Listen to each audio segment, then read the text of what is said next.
Good afternoon, ma'am. Bakit parang pagod na pagod ka? Ewan ko ba, Mama?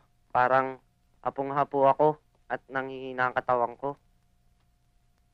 Gusto mo patatawag ko si Dr. Sunico? Huwag na, Mama. Magpapahinga na lang ako sa kwarto.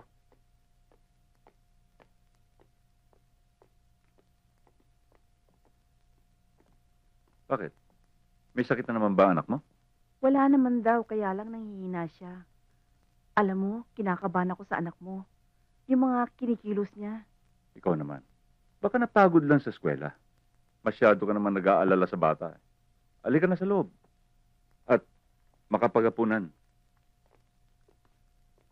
Badong, bakit mo ako iniwan? Paano ko palalakihin tong anak mo? Hindi ko to kaya mag-isa. Badong, ba't mo ako iniwan? Pinangangako ko sa'yo. Magbabayad lahat ng may kagagawa nito sa'yo. Pangako yan. Pangako.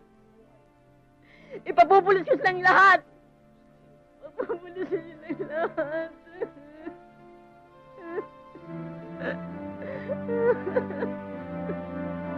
Tama na, Inay.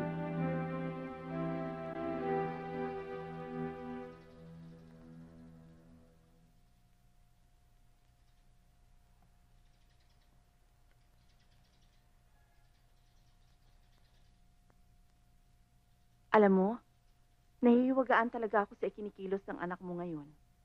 Minsan masaya. Minsan naman malungkot. Ikaw naman kasi, lagi mong binabantay ng kilos ng anak mo. Alam mo, hindi na sanggol yan eh. Bahagi lang yan ng kanyang paglaki.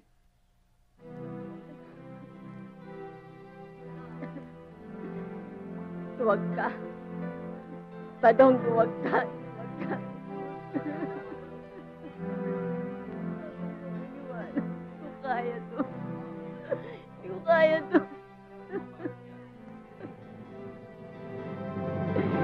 Anong gagawin mo sa anak mo ngayon, Badong? Huwag ka! Huwag ka! Huwag ka! Huwag ka! Inay?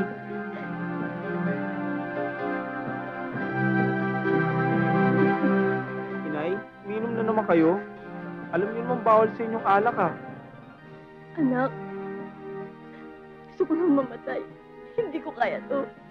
Hindi ko kaya mawala ang ama mo. Gusto ko nang mamatay. Gusto ko nang mamatay. Inay. Paano na ako?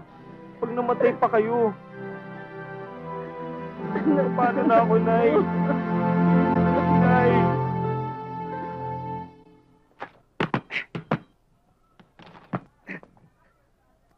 Si Chuy, pare, oh.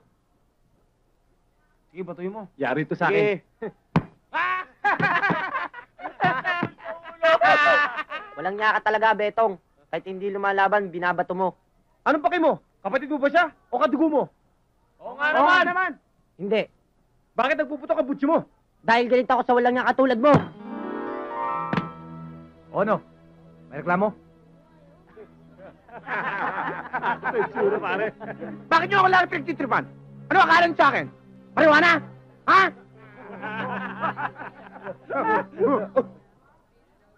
Sisiguruhin ko sa inyo. Manghihiram kayo ng mukha sa aso.